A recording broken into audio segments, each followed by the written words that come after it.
औज़ुबिल्लाहिमिनश्शैतानिर्रजीम बिस्मिल्लाहिर्रहमानिर्रहीम। आज ये हम अपना प्रैक्टिकल करेंगे चेक बोर्ड का इफ एल्स और नेस्टेड लूप्स की मदद से। यानी write a program to draw a check board using if else statement and nested loops. तो ये हमारा प्रैक्टिकल है आज का। तो इसका हम बाकायदा आगाज़ करते हैं। औज़ुबिल्लाहिमिनश्शैतानिर्रजीम बिस्मिल्लाहिर्रहमानिर्रहीम। अल्लाहुम्मा सल्लि अला मुहम्मदिन व अला आलि मुहम्मदिन कमा सल्लैता अला इब्राहीम व अला आलि इब्राहीम इन्नका हमीदुम मजीद। अल्लाहुम्मा बारिक अला मुहम्मदिन व अला आलि मुहम्मदिन व बारकता अला इब्राहीम व अला आलि इब्राहीम इन्नका हमीदुम मजीद। ये चेक बोर्ड का प्रोग्राम मैंने पहले से बनाया हुआ है ताकि आपका टाइम महफूज हो सके। सबसे पहले हम बात करते हैं स्ट्रक्चर ऑफ सी की। स्ट्रक्चर ऑफ सी में 5 जो है उसके पार्ट्स होते हैं, जिसमें पहला होता है प्री प्रोसेसर डायरेक्टिव्स। ये आप देख सकते हैं, ये मैंने जो 2 स्टेटमेंट्स दी हुई हैं, इंक्लूड stdio.h और इंक्लूड conio.h, ये जो है ये आपकी प्री प्रोसेसर डायरेक्टिव्स है। ये मैंने इसको इंक्लूड किया। इंक्लूड करने के बाद जो है मैंने स्ट्रक्चर ऑफ सी का जो दूसरा पार्ट होता है, जिसमें हम ग्लोबल वेरिएबल्स देते हैं और यूजर डिफाइंड फंक्शंस को डिक्लेयर करते हैं, ये ग्लोबल वेरिएबल्स दिए हैं, जिसमें ये इंटीजर रॉ और इंटीजर कॉलम ये मैंने दे दिया। इसके बाद मेन फंक्शन आता है, तो पार्ट 3 में, तो पार्ट 3 में मैंने मेन फंक्शन ये लिखा हुआ है। इसके बाद पार्ट 4 आता है body of main function. Part 4 जो आता है वो बॉडी ऑफ मेन फंक्शन आता है। तो ये बॉडी ऑफ मेन है, ये आप देख सकते हैं। ये मैंने इसको बंद कर दिया और इसके बाद ये इसको ओपन किया, तो ये तमाम इसकी बॉडी नजर आ रही है आपको। तो मैंने बेसिकली एक चेक बोर्ड बनाना है। चेक बोर्ड में आपने देखा है 2 कॉन्ट्रास्ट कलर के जो हैं वो 8-8 रॉज और 8 कॉलम्स होते हैं। तो इसी मुनासबत से मैंने फॉर लूप में रॉ को एक वेरिएबल लिया है और दूसरे में कॉलम को एक वेरिएबल लिया है। इसको हम ऊपर नीचे भी कर सकते हैं, उससे कोई खास फर्क नहीं पड़ता। ये वेरिएबल्स नेम है, वेरिएबल नेम से और जो असल में रॉ और कॉलम होते हैं उनके ऊपर कोई फर्क नहीं पड़ता। हम रॉ को कॉलम से और कॉलम को रॉ वेरिएबल के नाम से भी रिप्रेजेंट कर सकते हैं। तो बेसिकली चेक बोर्ड में क्योंकि 8 रॉज और 8 कॉलम्स होते हैं, तो उसी मुनासबत से हमने यहाँ पे 8 रॉज और 8 कॉलम्स जो हैं वो लिए हैं। मेन को हमने स्टार्ट किया। मेन के बाद जो है ये फॉर लूप आपने लगाया जो 0 से शुरू होगा। ये आप देख सकते हैं 0 से शुरू होगा और ये 7 तक जाएगा, क्योंकि लेस देन 8 जो है वो 7 ही होता है। जब ये 8 के इक्वल हो जाएगा तो यहाँ से बाहर निकल जाएगा। और जब एक आइट्रेशन कंप्लीट करेगा तो row is equals to row plus 1, यानी कि रॉ प्लस प्लस जिसे हम कहते हैं, एक का उसमें इजाफा करता जाएगा। जैसे ही प्रोग्राम शुरू होगा कंडीशन चेक होगी, रॉ की पहली वैल्यू 0 है, 0 is less than 8, condition true है, लिहाजा ये फॉर लूप की ये वाली बॉडी में जाएगा। और बॉडी में जाने के बाद जो है बैकस्लैश n, यानी कि एक लाइन का गैप दे देगा, पहली लाइन छोड़ देगा, उसके बाद फिर दूसरे लूप पे चला जाएगा। ये दूसरा लूप ये आपको नजर आ रहा है कॉलम्स का, और इसको भी हम 0 से शुरू कर रहे हैं और 8 तक जा रहे हैं। पहले कॉलम की वैल्यू जो है वो 0 होगी, तो ये फॉर लूप में चेक होगा 0 इज लेस देन 8, तो जो कि कंडीशन ट्रू होगी, तो उसके बाद जो है फिर ये 18th लाइन पे आ जाएगा। 18 लाइन में आप ये देख सकते हैं कि ये बॉडी इसकी शुरू हो रही है, फॉर लूप कॉलम वाले की ये शुरू हो रही है, और आप शुरू में इसको चेक कर रहे हैं कि row plus column %2 is equals to 0। Row की वैल्यू 0 है, कॉलम की वैल्यू 0 है, और ये मॉडलेस ऑपरेटर है, ये रिमाइंडर देता है, ये रिमाइंडर देता है।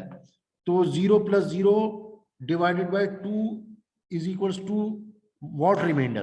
तो 0 को जब डिवाइड करेंगे 2 से, वैसे तो वो इन्फिनिटी होता है, लेकिन रिमाइंडर की अगर आप बात करें तो रिमाइंडर जो है वो 0 बच रहा होता है। तो ऐसी सूरत में 0 इज इक्वल्स टू 0 हो जाएगा। तो लिहाजा ये जो करेक्टर्स हैं, दो करेक्टर्स जो है वो प्रिंट हो जाएंगे, %C करके। इस %C में 219 की वैल्यू जाएगी, और इस दूसरे वाले C में भी 219 की वैल्यू जाएगी। और 219 जो है वो बेसिकली ये जो आपको नजर आ रहा है, ये एक करेक्टर, ये जो नीला ब्लू से शो हो रहा है आपको, ये इसकी जो है वो वैल्यू होती है डेसिमल वैल्यू। तो ये डेसिमल वैल्यू इसकी 219 होती है। तो जब आप %C के साथ उसको प्रिंट करा रहे हैं तो 219 प्रिंट नहीं होगा। अगर मैं यहाँ पे %D दे दूं तो 219 ही प्रिंट होगा, लेकिन क्योंकि मैंने %C दिया हुआ है तो लिहाजा यहाँ पर जो प्रिंट होगा वो ये करेक्टर प्रिंट होगा। ये जो आपको नजर आ रहा है, ये मैं नीचे वाली एल्स वाली लाइन में दिखाता हूँ आपको, ऊपर वाली लाइन में शो नहीं होगा। ये शो होगा तो C के ऊपर ही शो होगा। तो यहाँ पर जो चीज शो होगी आपको, ये आप देख सकते हैं, ये एक करेक्टर है। जब मैं 2 को प्रिंट करना चाहूंगा तो इस तरह से करूंगा, तो 2 दफा %C लगाऊंगा। सिंगल में ये एक प्रिंट होगा और डबल में जो है $C इस तरह से प्रिंट होगा। तो ये दोनों यहाँ पे प्रिंट हो जाएंगे कलर के साथ, यानी कि जो भी आपका कर्सर का कलर है उस कलर के साथ ये दोनों कैरेक्टर प्रिंट हो जाएंगे अगर ये %0 है। और अगर फर्ज कर लिया अब ये प्रिंट करने के बाद एल्स पे तो जाएगा नहीं, क्योंकि इफ चलेगा, इफ की स्टेटमेंट का ब्लॉक चलेगा ये वाला, या फिर एल्स की स्टेटमेंट का ब्लॉक चलेगा ये वाला। तो क्योंकि ऊपर वाली कंडीशन मैच हो गई है 0 = 0, तो सिर्फ ये वाला ब्लॉक चलेगा, एल्स के ऊपर वो जाने की जहमत नहीं करेगा, ये वाला ब्लॉक नहीं चलेगा। और वो इसको देखने के बाद वापस यहाँ पे आ जाएगा, कॉलम में +1 कर देगा। कॉलम की वैल्यू लास्ट जो थी वो 0 थी, कॉलम = कॉलम +1, यानी कि कॉलम = 0 + 1 हो जाएगा, यानी कॉलम की वैल्यू अब 1 हो जाएगी। 1 होने के बाद चेक होगा 1 > 8, ये चेक होगा। जो कंडीशन जो है वो ट्रू होगी, क्योंकि 1 जो है वो 8 से लेस है, तो लिहाजा ये इस फॉर लूप की बॉडी में दोबारा जाएगा। इस बॉडी में दोबारा वही लिखा हुआ है, if row +1 divided by 2 remainder = 0। तो रिमाइंडर 1 डिवाइडेड बाय 2 में रिमाइंडर 0 नहीं होगा, 1 डिवाइडेड बाय 2 में रिमाइंडर जो बचेगा वो 1 बचेगा। तो ये वाली जो फॉर की कंडीशन है ये फॉल्स हो जाएगी। जब ये फॉल्स हो जाएगी तो फिर जो है वो ये एल्स वाला ब्लॉक चलेगा, और एल्स वाले ब्लॉक में आपने डायरेक्ट 2 स्पेस प्रिंट करवा दिए, यानी वही 2 कैरेक्टर जो 219 से प्रिंट हो रहे थे वही प्रिंट करवाएं, लेकिन पहले वो कर्सर के कलर के साथ प्रिंट हो रहे थे, अब वो ब्लैंक प्रिंट होंगे, यानी कि वो प्रिंट नहीं होंगे। दूसरे लफ्जों में ये कह लें, या ब्लैंक प्रिंट होंगे, कॉन्ट्रास्ट वाले कलर से प्रिंट होंगे वो 2 कैरेक्टर। तो वो इस दफा जो है वो ये वाली स्टेटमेंट जो है एल्स वाली चल जाएगी। और ये चलने के बाद जो है वापस वो इधर आएगा, इसको देखने के बाद रॉम में कॉलम में 1 का एडिशन करेगा। कॉलम की लास्ट वैल्यू अभी हमारे पास 1 थी, 1 के बाद जो है उसमें 1 का एडिशन होगा, यानी कि कॉलम = 1 + 1, कॉलम की वैल्यू अब 2 हो जाएगी। यहाँ पे फिर ये कंडीशन चेक होगी 2 > 8, 2 > 8 चेक होगा, 2 वाकई 8 से लेस होता है, कंडीशन ट्रू होगी। जब कंडीशन ट्रू होगी तो ये इस ब्लॉक में दोबारा से जाएगा, और इस ब्लॉक में जाने के बाद ये चेक करेगा 0 + 2 %2 = 0। तो 2 डिवाइडेड करें 2 से तो रिमाइंडर जो है वो 0 बचता है, ये कंडीशन ट्रू हो जाएगी। तो लिहाजा ये वाला ब्लॉक एग्जीक्यूट होगा, और इस दफा कर्सर के कलर के साथ वही 2 स्पेसेस जो है प्रिंट हो जाएंगी जो इससे 2 पहले आइटरेशन में प्रिंट हुई थी, यानी कि कलर के साथ 2 कैरेक्टर्स आपके प्रिंट हो जाएंगे, और वो एल्स के ऊपर नहीं जाएगा, एल्स के ऊपर नहीं जाएगा और डायरेक्ट यहाँ पर जाएगा। क्योंकि इफ और एल्स में ये होता है, या तो इफ चलता है उसका ब्लॉक चलता है, या फिर एल्स का ब्लॉक चलता है। ये मैं आपको थ्योरी में बता चुका हूँ। तो आप इस ब्रैकेट को देखने के बाद जो आपका प्रोग्राम इंस्ट्रक्शंस हैं, अब उसका काउंटर यहाँ पे चलाएगा, कॉलम में फिर 1 का इजाफा हो जाएगा, कॉलम की लास्ट वैल्यू 2 थी, 2 + 1 = 3 हो जाएगा, और 3 होने के बाद कंडीशन फिर चेक होगी 3 > 8, जो कि कंडीशन ट्रू है। जब कंडीशन ट्रू होगी तो ये ब्लॉक एग्जीक्यूट होगा, तो इसमें देखेगा ये इफ रॉ की वैल्यू 0 प्लस कॉलम की वैल्यू 3 है, 0 + 3 %2, यानी कि 3 डिवाइडेड बाय 2 का रिमाइंडर क्या आएगा, 1 आएगा। 1 = 0, यानी कि कंडीशन फॉल्स हो जाएगी। जब ये कंडीशन फॉल्स हो जाएगी तो ये ब्लॉक नहीं चलेगा इफ वाला, बल्कि चलेगा ये वाला ब्लॉक जो कि एल्स, प्रिंटफ और ब्रैकेट में 2 ब्लैंक कैरेक्टर्स हैं। तो वही कैरेक्टर्स दोनों जो 219 वाले हैं वही प्रिंट होंगे, लेकिन उनका कलर जो है इस दफा ब्लैक होगा। कर्सर का कलर अगर व्हाइट था पिछली दफा, तो इस दफा उस कर्सर का कलर ब्लैक हो जाएगा।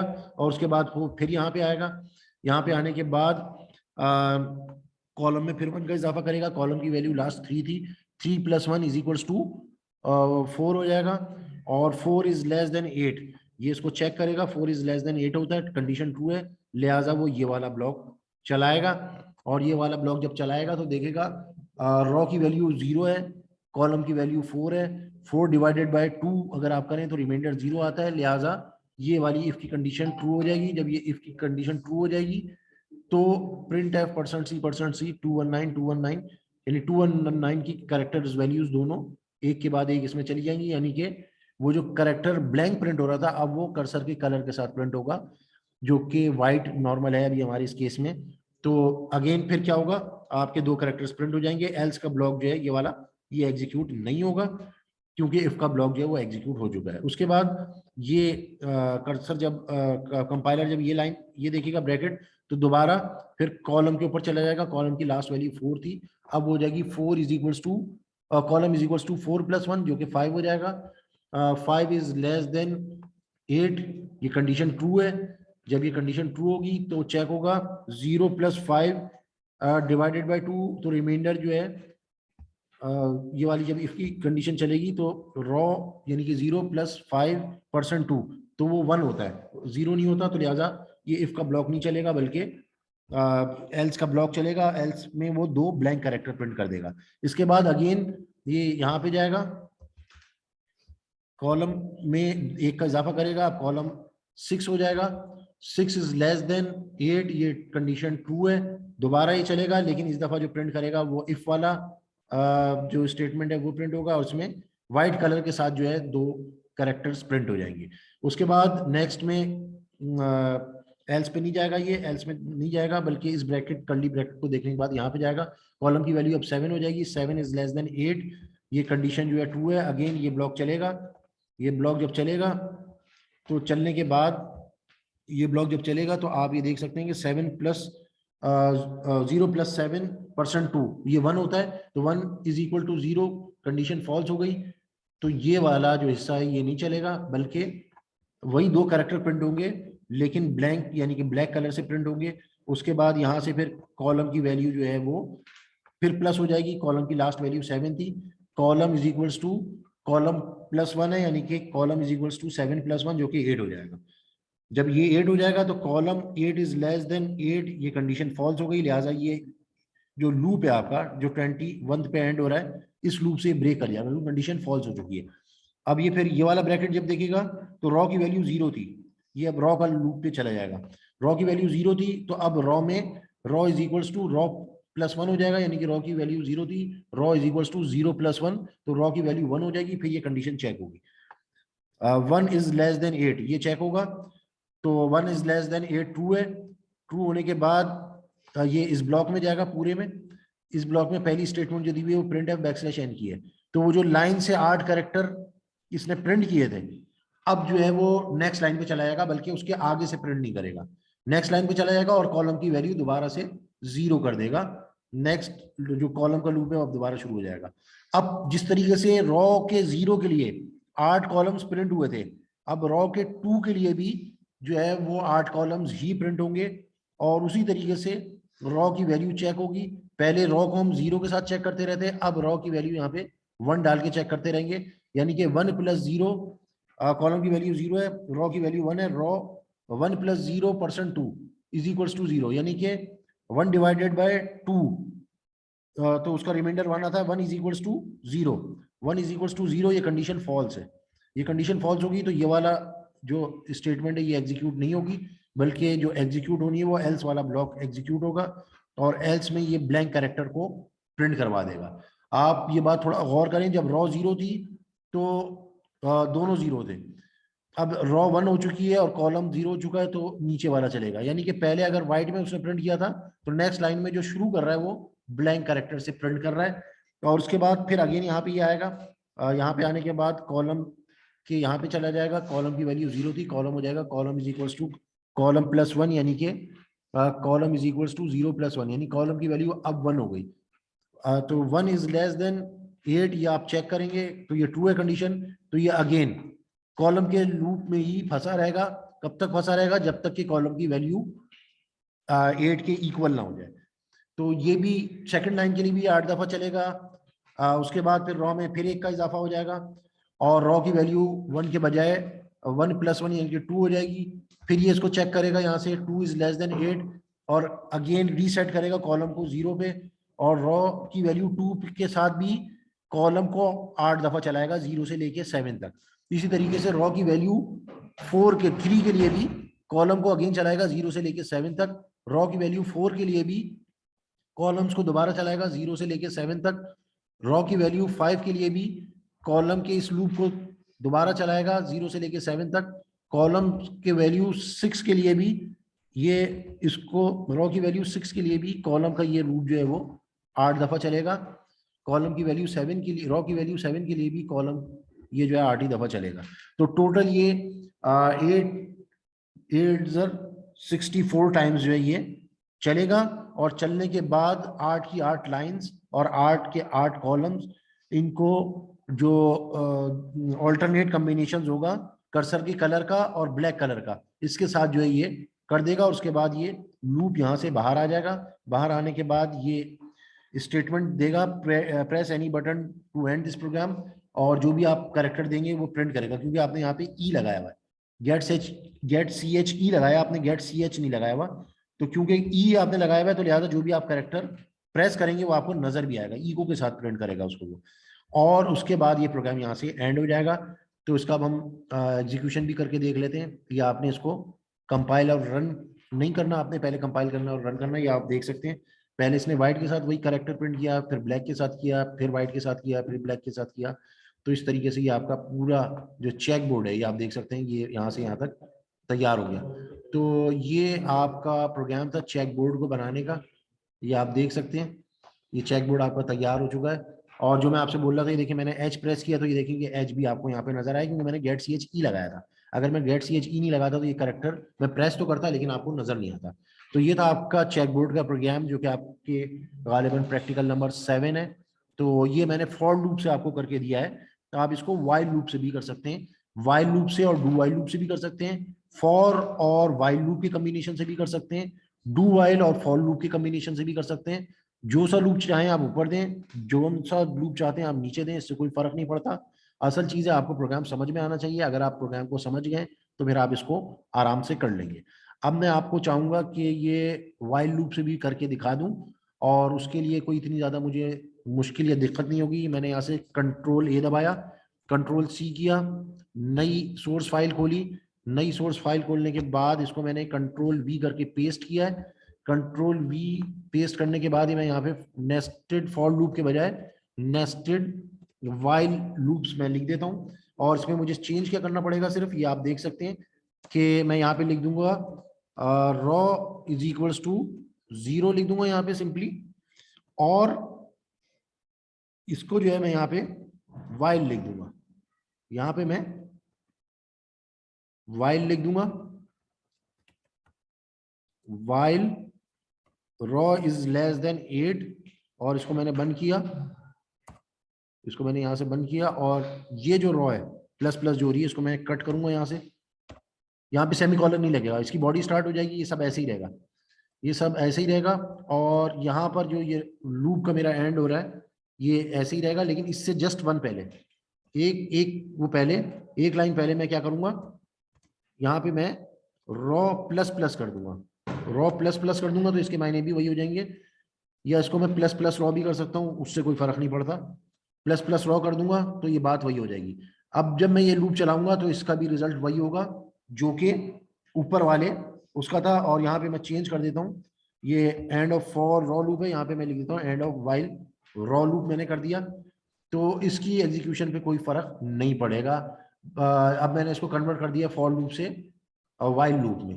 तो इसको मैं सेव भी कर लेता हूँ, सेव एज, और चेक बोर्ड की पूरी स्पेलिंग लिख रहा, छोटी मैंने स्पेलिंग लिखी है। और इसके बाद मैं अब इसको करता हूँ एग्जीक्यूट, कंपाइल और रन किया, कंपाइल और रन करने के बाद आप देख लें इसके एग्जीक्यूशन में कोई फर्क नहीं पड़ा, सिर्फ मैंने लूप दूसरा इस्तेमाल किया है। और ये मैंने आपको सिखा भी दिया। अब आप ऐसा कीजिएगा, इसको डू वाइल लूप के साथ भी करके देख लीजिएगा। डू वाइल लूप के साथ भी आप इसको कर सकते हैं। तो डू वाइल लूप के साथ कैसे करेंगे, ये भी मैं सोच रहा हूँ कि आपको करवाई दूं ताकि आपके लिए आसानी हो जाए, ज्यादा चेंज नहीं करना पड़ेगा। ये देखिए मैंने कंट्रोल इसको उठाया, कंट्रोल सी किया, कंट्रोल सी करने के बाद जो है मैंने इसको न्यू फाइल खोली, न्यू फाइल सोर्स फाइल खोली, और न्यू सोर्स फाइल करने के बाद इसको मैंने पेस्ट किया। पेस्ट करने के बाद मैं यहाँ पे अगेन क्या करूंगा, कॉलम की वैल्यू को 0 कर दूंगा, कॉलम इज इक्वल टू 0 किया। उसके बाद मैं डू लिखूंगा, डू लिखने के बाद ब्रैकेट मैंने खोल दिया इसका। ब्रैकेट खोलने के बाद ये जो पूरी बॉडी है इसकी, ये मैं उठा के कंट्रोल एक्स करके और ये वाइल डू वाइल लूप के अंदर लिख दूंगा। ये डू वाइल लूप के अंदर मैंने लिख दी। अब यहाँ पे मुझे कंडीशन लिखनी चाहिए, और कंडीशन जो है मेरी वो ये है, ये कंडीशन है मेरी, कॉलम इज लेस देन 8। तो इसको मैं वाइल के साथ लिखूंगा, while column is less than 8, और इसको मैंने यहाँ से बंद किया। लेकिन ये कॉलम प्लस प्लस की स्टेटमेंट है, इसको भी मुझे इस्तेमाल करना पड़ेगा वरना इंक्रीमेंट नहीं होगा, अनटर्मिनेटेड लूप रहेगा। तो लिहाजा मैं इसको इस लूप के बाद जो यहाँ पे पेस्ट कर दूंगा, कॉलम प्लस प्लस या प्लस प्लस कॉलम भी कर सकता था मैं। ये मैंने कर दिया। इसके बाद इसको यहाँ से डिलीट कर दिया मैंने। ये एंड ऑफ यहाँ पे लिख दूंगा मैं डू वाइल कॉलम लूप, और ये इसकी कोई अब जरूरत नहीं है तो इसको मैंने खत्म कर दिया। तो डू वाइल लूप जो है बेसिकली मेरा यहां से शुरू हो रहा है, डू वाइल लूप बेसिकली मेरा यहाँ से शुरू हो रहा है और यहाँ पे ख़त्म हो रहा है, और बाकी सब एल्स है। तो अब आप देखेंगे अभी भी मैं दोबारा जब इस प्रोग्राम को चलाऊंगा तो कोई फ़र्क नहीं पड़ेगा। यहाँ पे मैं थोड़ा सा चेंज कर देता हूँ उसको, do if else statement and nested do and while loops, तो ये मैंने लिख दिया। बाकी पूरा प्रोग्राम मेरा वैसे ही रहा, और यहाँ पे मैंने जो चेंज करना था वो कर दिया। तो ये मेरा डू वाइल लूप हो गया, ये मेरा वाइल लूप हो गया, ये मेरा वाइल लूप है, और ये मेरा डू वाइल लूप है। इसको मैंने चेक कर लिया। अब मैं अगेन इसको सेव करूंगा, फाइल सेव एज चेकबोर्ड 2 के नाम से करूंगा क्योंकि 1 और 0 मैं सेव कर चुका हूँ। और इसके बाद मैं इसको अगेन कंपाइल एंड रन करूंगा। आप कंपाइल और रन अलग अलग करेंगे, ये देखें इसके ऊपर कोई फर्क नहीं पड़ा, ये एग्जीक्यूशन भी वैसे ही रही। तो ये हमने 3 मुख्तलिफ तरीकों से एक ही चेकबोर्ड को बनाने का तरीका सीखा, जिसमें हमने देख लिया फॉर लूप कैसे इस्तेमाल करते हैं, वाइल लूप कैसे करते हैं, डू वाइल लूप कैसे करते हैं, और एक के अंदर अगर वाइल के अंदर अगर डू देना है तो कैसे देंगे, और डू और फॉर के अंदर वाइल कैसे देंगे, और दोनों फॉर हो तो कैसे चलेगा। बिल्कुल इसी तरीके से आप वाइल के अंदर वाइल भी दे सकते हैं, डू वाइल के अंदर डू वाइल देके भी ये लूप चला सकते हैं, और आपस के किसी भी तरीके की कॉम्बिनेशन के साथ भी ये चला सकते हैं, जिसमें किसी भी लूप को आप ऊपर दे दें अपर लूप के तौर पे और किसी भी लूप को इनर लूप के तौर पे दे दें। तो यहाँ पे जो है हमारा ये प्रोग्राम का प्रैक्टिकल खत्म हो जाता है। आई होप कि आपको ये समझ में आया होगा। अस्सलाम वालेकुम वरहमतुल्लाहि वबरकातुहू।